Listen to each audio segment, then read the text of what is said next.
I'm Bradley Honan. I'm CEO and president of the Honan Strategy Group. Hot off the presses, we've conducted another New York City mayoral poll, which comes at a critical inflection point in this important race. 1 month after our March poll, our polling offers the first critical examination of the fallout of Eric Adams announcing he will not run in the Democratic primary in June, but instead will appear on the November ballot as an independent in the general election. Here are the key insights from our polling, some of which you may have seen reported on in the New York Post. Insight 1, Andrew Cuomo has momentum. With Adams now out of the primary race, Cuomo is winning 45% of the vote. That's up 4 points from a month ago, and it's up 10 points from our January survey.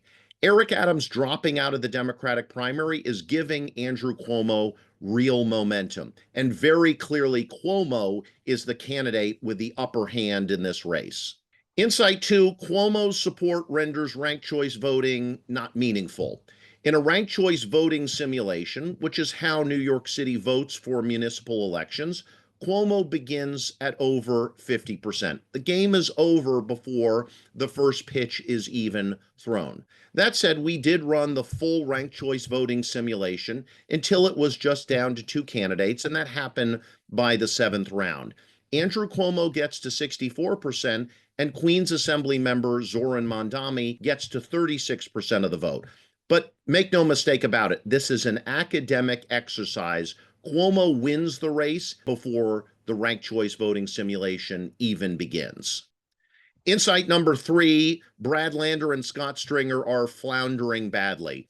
The race for second place right now is being handily won by Queens Assembly member Zoran Mondami. He's up 4 points from our poll a month ago to 22% against Cuomo's 45%.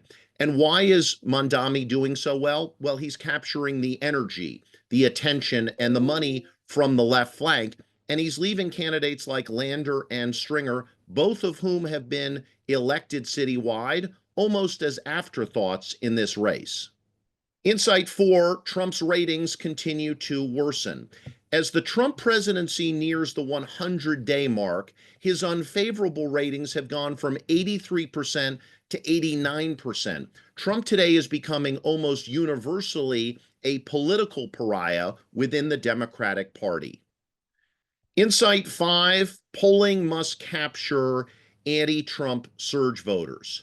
The reaction in response to the Donald Trump presidency must be carefully accounted for in public opinion polling.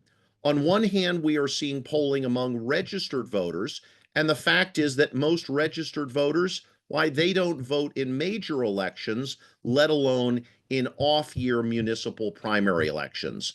On the other hand, we're seeing other organizations surveying a selection of voters that's too narrow and that doesn't account for the growing levels of political engagement that are being caused by the Trump effect.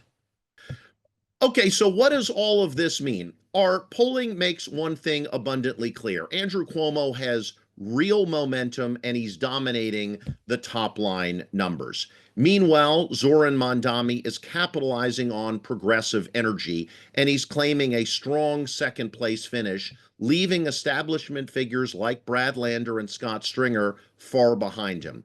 At the same time, we are seeing the political climate in New York City intensely shaped by national forces.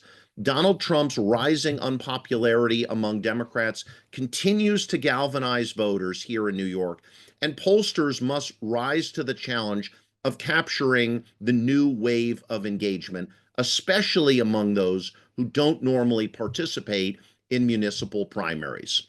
We'll continue tracking these developments as this race unfolds. I'm Bradley Honan, and this has been your inside look at the data shaping New York City's future. Thanks for watching.